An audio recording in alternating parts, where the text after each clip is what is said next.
Voilà, bonjour à tous. Je suis très heureux de participer à cette EPU. La journée d'hier était passionnante. La séance de ce matin l'est tout autant. Elle est très projetée vers le futur et c'est évidemment le thème de cette EPU. J'ai vu beaucoup de résonance avec ce qu'on va vous présenter aujourd'hui dans ce qui a été dit hier et aujourd'hui.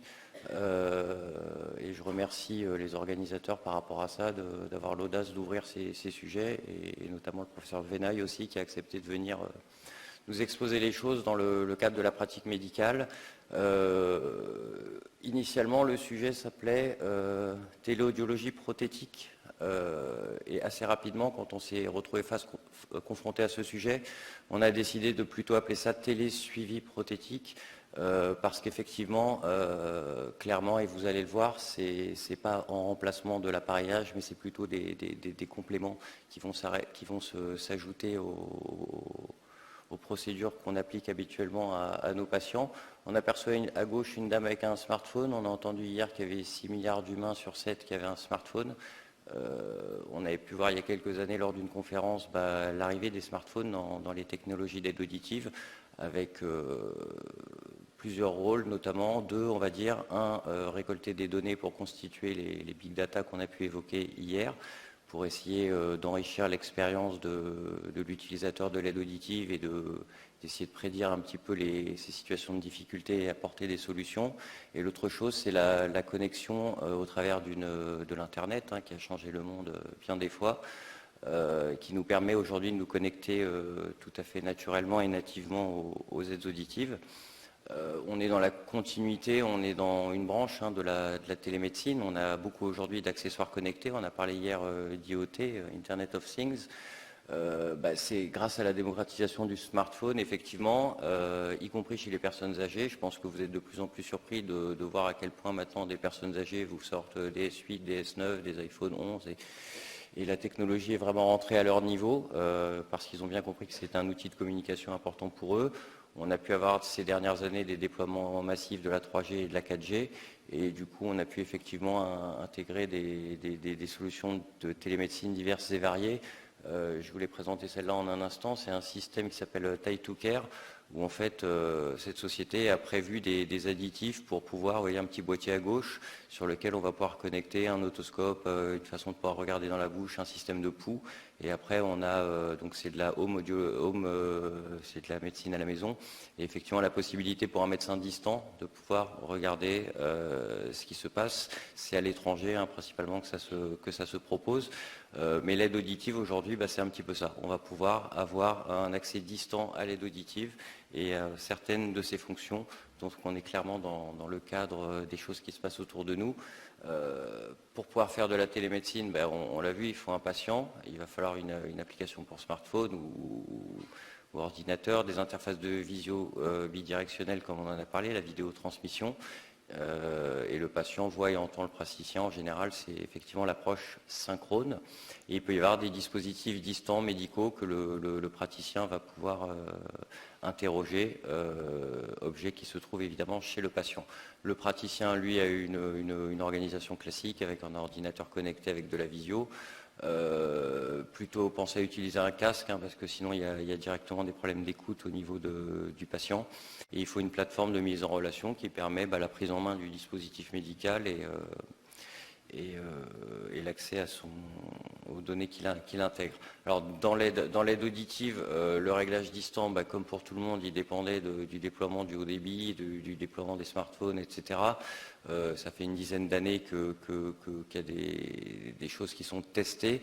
Il faut savoir qu'aujourd'hui, alors dans les journées d'hier et dans ce qu'on a pu entendre ce matin, on n'est pas exactement dans le présent, on est dans un présent qui construit un futur. Il faut savoir que le Père Noël, l'année dernière, nous a amené tout ce qu'il faut pour pouvoir, à notre niveau, prendre les choses. Et aujourd'hui, la plupart des aides auditives qui sont disponibles ont ces fonctionnalités de prise en main à distance. pour pouvoir effectivement assurer un télésuivi prothétique. Donc c'est un petit peu le même modèle, on a un patient et un audioprothésiste. Cette fois-ci, c'est les appareils auditifs qui vont être connectés et on aura une application pour smartphone qui est proposée par le fabricant qui permettra l'accès au réglage et une interface visio pour pouvoir voir le patient. Côté audioprothésiste, c'est un petit peu comparable, il faut un système d'accès et pensez bien à utiliser des casques dédiés pour que votre patient puisse vous entendre parfaitement. Alors on a vu tout à l'heure dans la présentation du professeur Venaille, on a tout sur la table. Maintenant, qu'est-ce qu'on va faire? Est-ce qu'on va le faire? Est-ce qu'on ne va pas le faire? Ça va dépendre effectivement un petit peu des uns et des autres. Cette terminologie a été proposée par Stéphane. Êtes-vous digitalophile ou êtes-vous digitalophobe? Je me suis permis de mettre une Apple Watch parce que je pense qu'il y en a pas mal dans cette salle. Globalement, les audioprothésistes sont censés être digitalophiles. Néanmoins, intégrer une pratique, ajouter une nouvelle pratique à notre pratique quotidienne qui est déjà pas si simple et parfois complexe, peut parfois faire peur à certains. C'est un petit peu le même phénomène de early adopters. Quand un nouveau système arrive, il y a ceux qui y vont directement et ceux qui vont effectivement repousser et reporter. Et ça, c'est, moi, de mon expérience, dans les capacités de chacun. Il y a des personnes qui shiftent très rapidement et d'autres qui vont toujours avoir plus de difficultés. Donc, positionnez-vous et pour ça, essayez de bien vous renseigner par rapport aux merveilles que peuvent vous proposer la technologie, pas pour vous, mais pour vos patients qui sont au bout de la ligne et pour lesquels ça peut présenter une belle révolution. Pour le patient, c'est un petit peu pareil. Vous avez des patients, quand vous leur en parlez, qui ont le sentiment que vous sortez la cavalerie et que c'est peut-être pas nécessaire à leur niveau. On peut faire tout ça, il y a un côté très très impressionnant quand vous exprimez aujourd'hui les potentialités des aides auditives. Maintenant, comme toute chose, qui j'en suis convaincu va avoir un impact majeur dans la pratique de l'audioprothèse dans les 5 à 10 prochaines années, à nous d'avoir une forme de parcours de soins, j'ai envie de dire, pour reprendre l'expression, d'avoir des protocoles pour lesquels ce serait intéressant. Bref, de bien se préparer, le discours pour le patient, le discours pour préparer tout cela. Donc votre patient aussi peut avoir une tendance à être connecté ou pas. Ces technologies, là on a repris un petit peu les modèles, comme on l'a vu tout à l'heure, elles peuvent être synchrones ou asynchrones. On aperçoit sur la gauche un modèle de télésuivi synchrone où on aperçoit donc de façon simultanée le patient et l'audioprothésiste qui vont procéder à une séance de suivi avec éventuellement des réglages qui pourraient être passés en direct. Ça me fait très fortement penser à la présentation qu'on a pu voir tout à l'heure de Paul-Édouard Waterloo. Recréer l'ambiance sonore en cabine, ça a été un petit peu l'histoire de ma vie. La téléaudiologie dans ce cadre-là, et Stéphane va nous en parler, permet d'être vraiment dans les conditions réelles du patient. Le patient est dans son univers et il vous contacte. Et là, on n'est pas dans la simulation, on n'est pas dans l'approximation. Il ressent le lieu, il ressent son acoustique et on va pouvoir intervenir à ce moment-là dans une approche synchrone. À l'inverse, on peut avoir ce côté asynchrone où là, c'est le patient qui va déclencher une demande de modification de réglage et au moment où vous le pourrez dans votre journée, de façon organisée, vous pourrez intégrer ces choses-là. Donc c'est présent, c'est sur la table, c'est disponible sur à peu près toutes les plateformes, quel que soit le téléphone pour votre patient. Donc à nous de faire ce qu'il faut et nous allons voir avec Stéphane les différentes possibilités réelles qui nous sont concrètement proposées. Merci Yves. Bonjour à tous. Alors clairement, la partie concrète que je vais aborder maintenant, puisque je voulais vraiment vous faire partager mon expérience de candide initiale sur ces questions-là. Et ma première réflexion, c'est que les possibilités paraissent immenses et quasi infinies.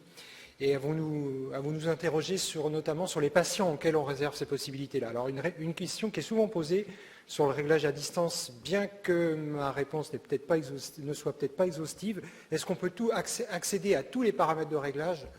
Non, en tout cas sur les deux plateformes que j'ai utilisées, l'audiométrie in situ, les tests anti-Larsen sont exclus, et quand bien même serait-il accessible, je pense qu'il faut clairement dire les choses tout de suite, hors de question de faire un réglage initial hors de la cabine de l'audioprothésiste. On va le répéter plusieurs fois, mais je voudrais que ce soit bien clair. On est encadré par Code de la santé publique, et nos activités doivent être faites dans des locaux adaptés, une audiométrie doit être faite dans les règles de l'art, donc ça, il faut être très très clair. C'est des ajustements de suivi qui doivent prendre leur place dans le cadre d'une réadaptation auditive, et c'est bien la charge éthique de l'audioprothésiste de savoir dans quel cadre il l'applique et pour quel patient. Donc la technologie est neutre, par définition, il n'y a pas de contenu éthique programmé dans une technologie, donc c'est bien à vous que ça repose. Et nul n'est censé ignorer la loi, il faut quand même sans cesse la rappeler, et j'insiste beaucoup sur les dérives possibles que vous imaginez probablement tous. Alors les possibilités... voilà. Alors, on a parlé plusieurs fois déjà de synchrone et asynchrone, et ce sera une des premières choses sur lesquelles vous devrez interroger vos fabricants, les fabricants avec lesquels vous travaillez. Permettent-ils le réglage à distance? Et si oui, est-ce que c'est d'une modalité synchrone, où le patient et l'audioprothésiste sont en contact par visio en même temps, ce qui est le cas notamment de Phonak et de Signia, ou asynchrone, où on verra, ça change notablement le type de patient auquel on s'adresse et le type de réglage qu'on va proposer. Donc je vais vous parler d'un premier exemple, un premier cas très concret. Donc c'est un patient qui est en essai d'appareillage, c'est un primo-appareillage, et il n'a que 15 jours d'expérience. Ce qui posait un premier problème, c'est quand j'ai proposé cette possibilité-là, que le patient l'a accepté, c'était de dire, est-ce que je le connais suffisamment, est-ce que j'ai établi déjà suffisamment de relations pour pouvoir envisager un réglage à distance. Donc on a estimé que oui. Et en gros, on a pris rendez-vous. Vous voyez en bas à droite, nous avions rendez-vous tous les deux.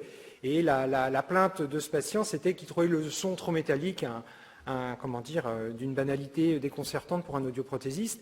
Et il y avait une difficulté quand même.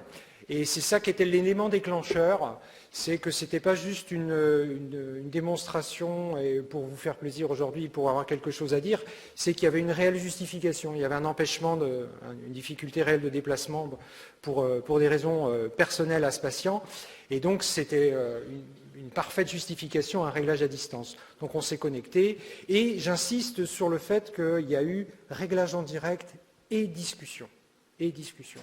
Et que la qualité de la connexion actuelle, à condition qu'il y ait un bon débit d'Internet, évidemment, permet d'avoir cette discussion et de maintenir la relation de confiance qui a dû être établie avant. Donc on a discuté, on a évalué le degré de gêne des aigus, on a consulté le dossier du patient, enfin j'ai consulté le dossier patient, puis on a estimé que finalement c'était ce son trop métallique était tout à fait cohérent avec le peu d'expérience du patient avec ses appareils. Et donc on a laissé le réglage comme ça. Une simple visio, vous allez me dire, aurait pu suffire. Mais non, dans le fait que le patient sache que j'étais connecté sur son logiciel de réglage et que j'avais la main sur le réglage de ses appareils et que j'aurais pu l'échanger, modifie un petit peu la perception du soin. Et pour être tout à fait honnête, sur ce type de rendez-vous très précis, un patient que je connais peu mais que je connais quand même un petit peu, puisqu'il a fait 15 jours qu'il a ses appareils, il y a eu une anamnèse, il y a eu un réglage initial en cabine, tout a été fait dans les règles habituelles, eh bien, j'avoue que ça a été, je n'ai pas ressenti de gêne particulière à ce réglage-là.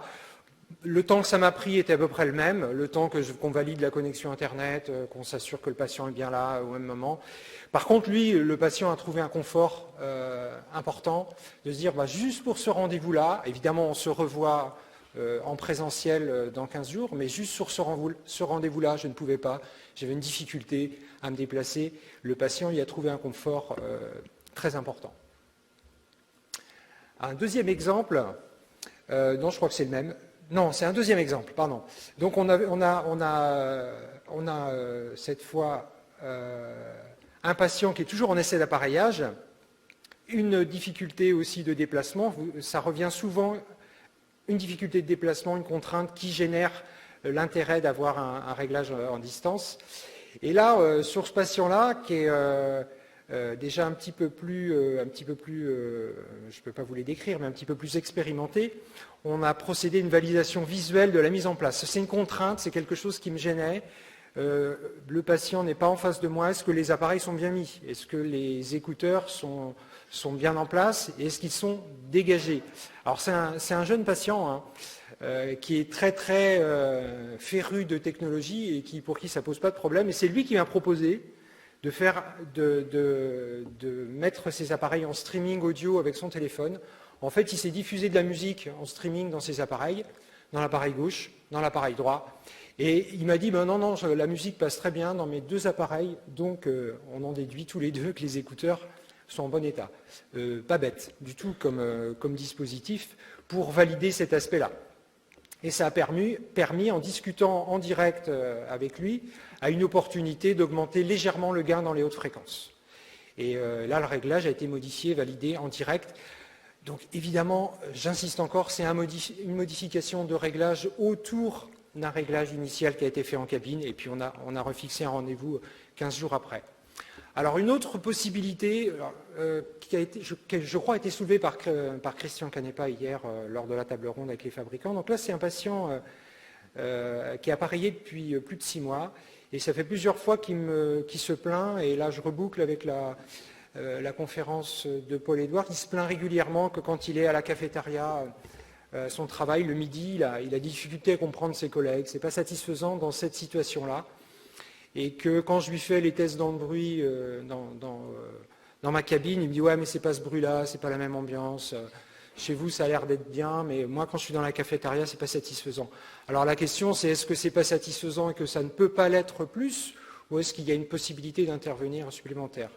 Et c'est lui qui, fort de la présentation de la possibilité de réglage à distance que je lui avais faite dans ces nouveaux appareils, qui me dit « Mais au fait, vous pouvez me régler mes appareils à distance ?» Et que moi je lui dis « J'ai accepté de le faire parce que ça peut être une opportunité qu'on peut refuser. On est en droit de dire « Non, écoutez, dans votre cas, je préfère un réglage présentiel. » On a évidemment accepté de le faire. Un rendez-vous a été fixé à 1 heure de repas pour lui et pour moi.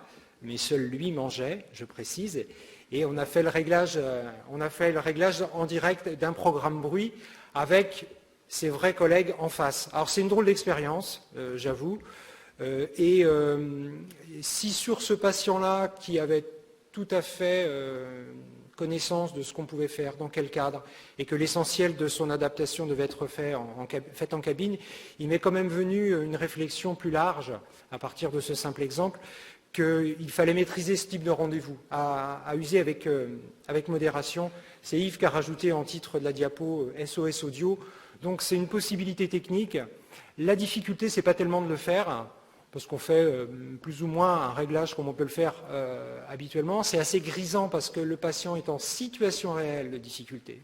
Il est dans sa cafétéria avec ses collègues habituels, vraiment dans la situation acoustique et émotionnelle où il est gêné, et nous, on modifie son réglage. Donc, passer le petit côté saisissant de ce que la technique permet aujourd'hui, il faut quand même y réfléchir.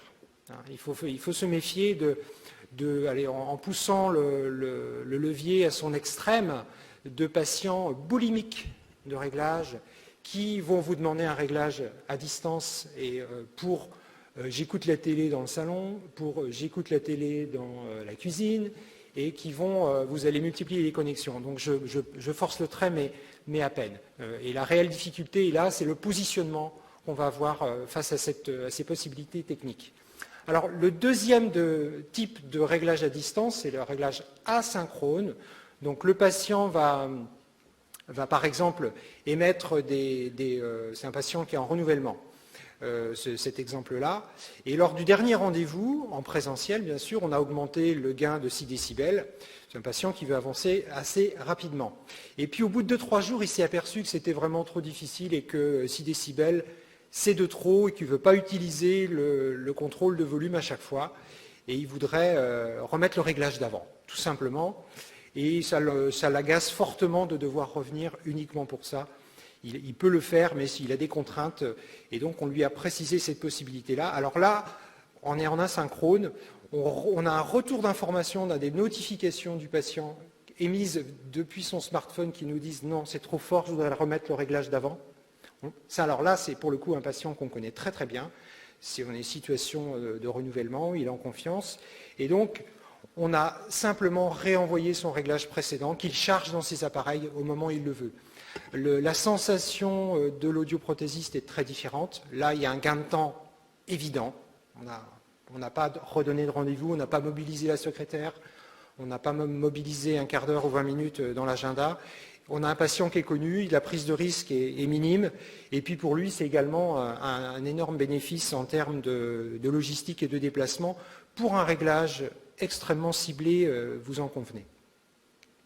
Et enfin, il y a une dernière possibilité, alors ce n'est pas vraiment du téléréglage à proprement parler, mais en tout cas, ça lui est très voisin, c'est les possibilités offertes par le journal auditif, c'est-à-dire que via l'application qui gère les appareils, le patient peut faire des remontées de gêne dans telle ou telle situation, de satisfaction dans telle ou telle situation sonore et de data logging.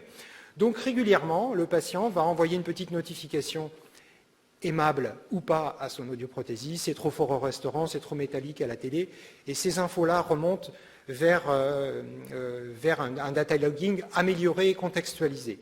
Alors ça se présente sous cette forme chez Phonak, par exemple. Bon, là, c'est mon nom, mais vous imaginez la situation d'un patient propre, avec le temps de port moyen. Et puis en bas, vous avez, je ne sais pas si c'est tout à fait lisible, mais vous avez les remarques qui ont été formulées par le patient. Compréhension dans le bruit, il y a un petit logo de désagrément, et la situation n'était pas satisfaisante. Bref, vous allez avoir une remontée de data logging et de jugement auditif du patient sur une certaine durée. Alors, ce qui est intéressant sur un patient donc, que je prends en exemple maintenant, qui en essaie aussi depuis 15 jours, c'est qu'il remonte régulièrement des difficultés de compréhension dans le bruit. L'intérêt de ces remontées de données, data logging 11 heures par jour, plus l'analyse du dossier qu'on va pouvoir faire avec les données qui sont dans NOAA ou dans les autres logiciels que vous utilisez, c'est une préparation du prochain rendez-vous. Ça, c'est intéressant.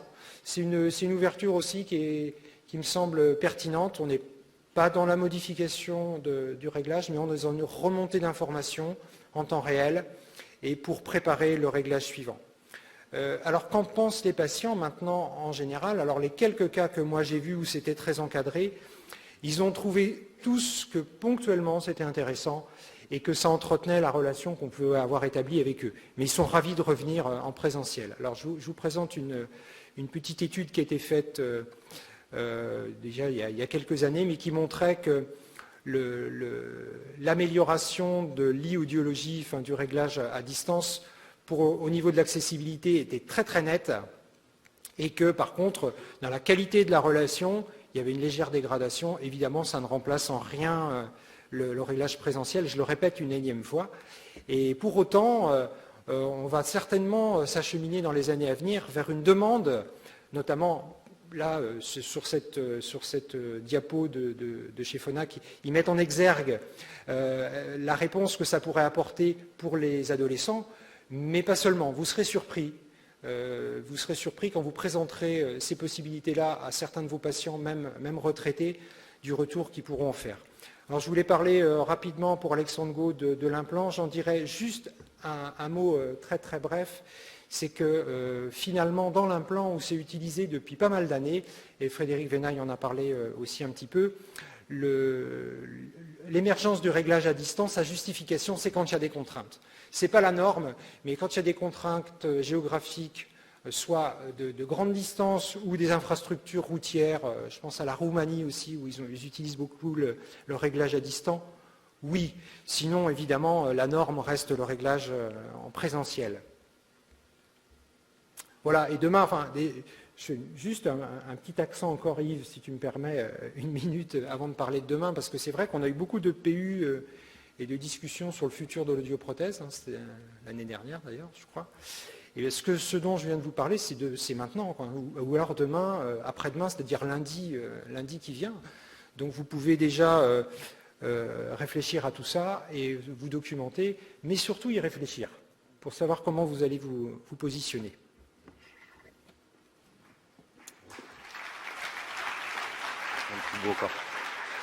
On a essayé de deviner ce qui se passerait demain. C'est jamais facile parce que les choses vont évidemment beaucoup plus vite que prévu à chaque fois. Donc tout va s'enrichir en fait.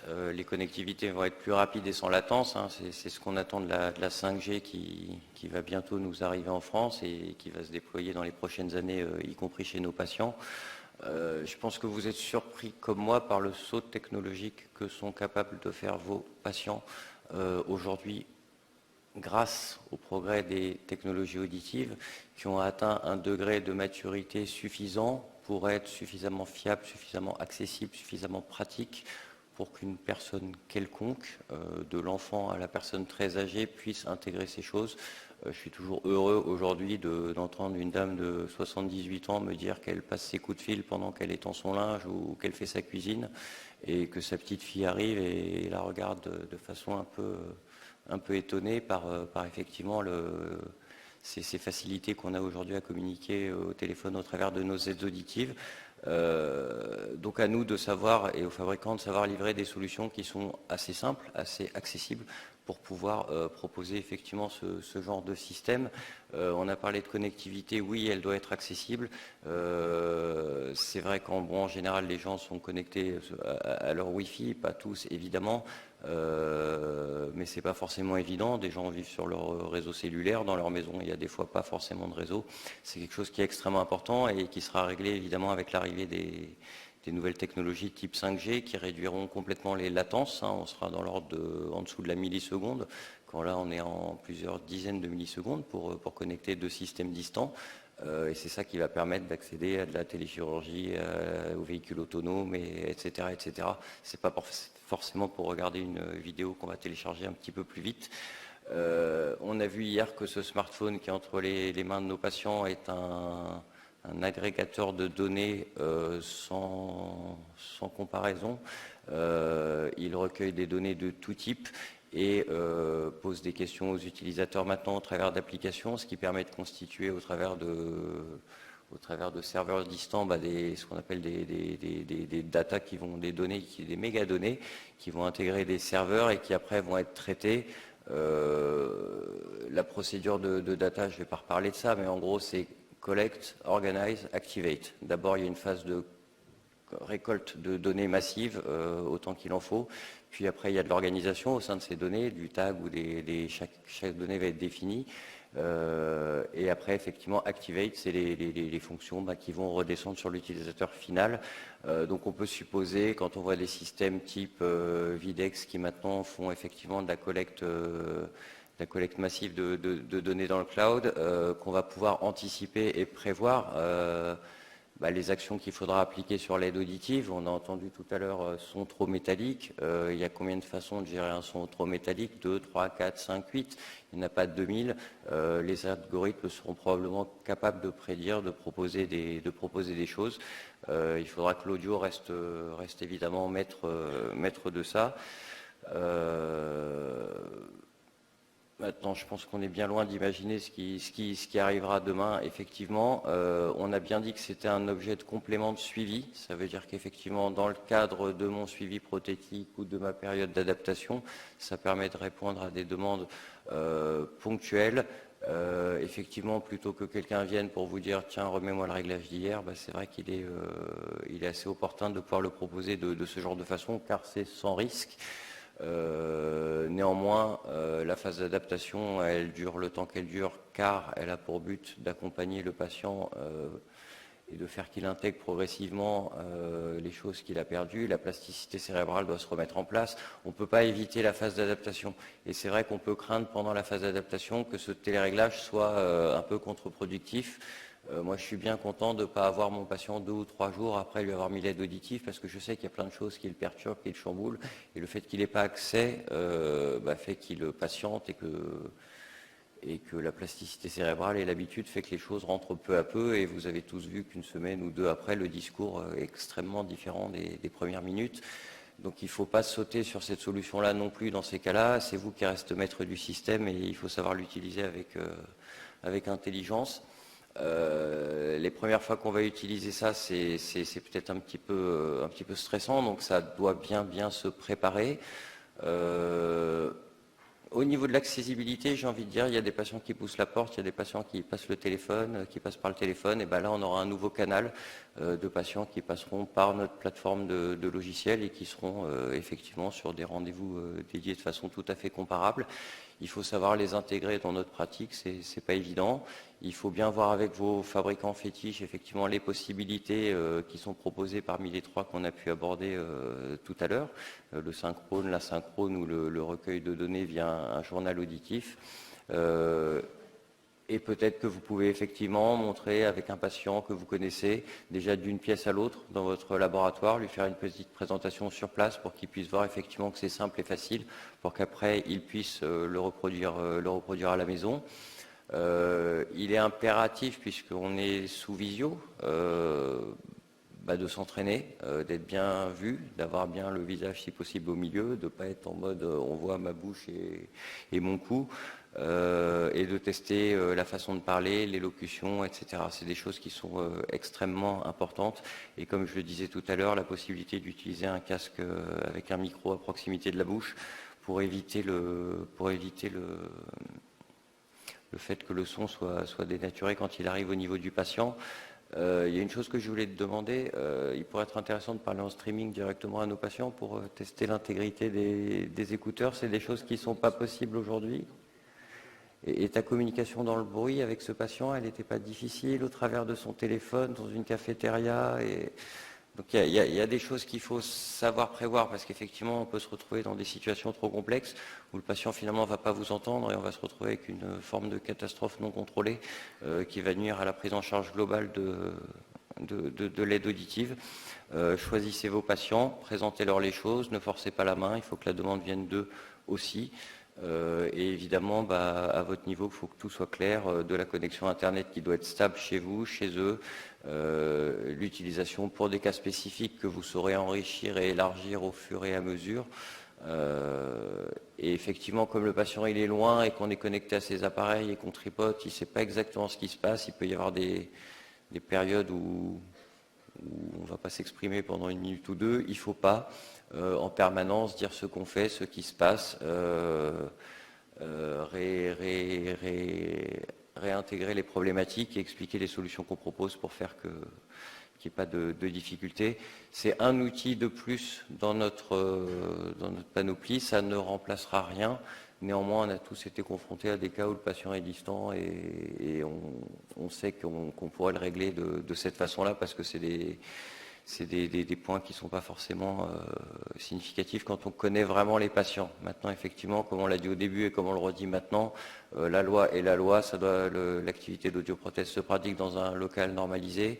On n'a pas encore, je crois qu'il y a des réflexions aujourd'hui au niveau de la HAS par rapport aux possibilités réelles, parce qu'aujourd'hui, nous, on nous a posé l'objet, on n'a pas vraiment de réglementation, on n'a pas d'interdiction, on n'a pas d'obligation, donc chacun va le prendre à sa façon. Il est important que et le collège, et l'UNSAF, et les instances définissent ce qui est réellement possible et ce qui ne l'est pas pour des raisons techniques de faisabilité, comme l'a fort bien dit professeur Venaille. On peut tout faire aujourd'hui, la technologie c'est fou, mais néanmoins il faut laisser faire les choses progressivement.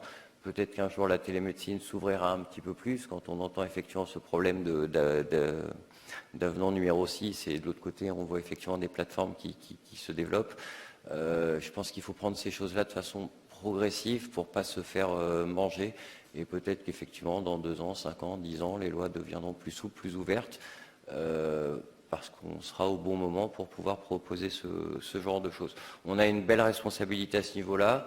Je pense que ça changera la pratique de l'audio de façon extrêmement importante à quelques années, comme je disais tout à l'heure. Donc soyons à la hauteur de ce challenge et consacrons le temps et l'énergie nécessaires pour découvrir ces systèmes et pas laisser cette opportunité qui est pour moi vraiment réelle. Voilà, je vous remercie pour votre attention et je vous souhaite une bonne journée.